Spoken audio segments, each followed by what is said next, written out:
ఇగోండి, ఇది hybrid variety. ఈ కలర్ కూడా ముందు నేను వీడియోలో పెట్టాను. ఇగోండి, ఇలా కొబ్బరి చెప్పులు ఉన్నాయి కదా, మనం ఇంట్లో దేవుడికి కొట్టుకునేవి, ఇంత లోతుగా ఉన్నవి తీసుకోవాలి. తీసుకున్న తర్వాత మనం నాటుకుంటే, కొమ్మలు నాటుకుంటే రెడీ అవుతాయి. మనం వేసుకోవచ్చు, లేదా ఎవరికైనా కావాలంటే ఇలా షేర్ చేసేయచ్చు అనమాట. ఇది హైబ్రిడ్ వెరైటీ అండి. ఇలాగ అయిపోయిన కొమ్మలనే ఇక్కడ నాటాను గోధుమ పక్కన. అంటే సపరేట్గా మనం పెంచకుండా దీనికి వేసిన నీళ్ళు ఈ ఒక్కటే సరిపోద్ది అనమాట. పాటు కూడా ఇది ఒక్కటి సరిపోద్ది. ఇది చివర్లు ఎక్కువ వచ్చాయనుకోండి, అప్పుడు మనకు వేరు బాగా వచ్చినట్టు.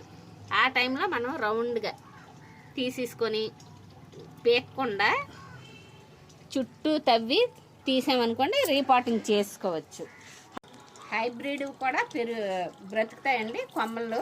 కాకపోతే నాటువి ఎక్కువగా బ్రతుకుతాయి. హైబ్రిడ్వి ఒక 4 కొమ్మలు వేసామనుకోండి, 4-5 కొమ్మలు 1-2 గ్యారంటీగా బ్రతుకుతాయి. లేదు అంటే మన మొక్కలే కదా, రీపాటింగ్ చేస్తూ ఉంటాం అన్నమాట. అలా నాటుతూ ఉంటే సక్సెస్ అవుతాయి, గ్యారంటీ సక్సెస్ అవుతాయి. ఒకసారి ట్రై చేసి చూడండి.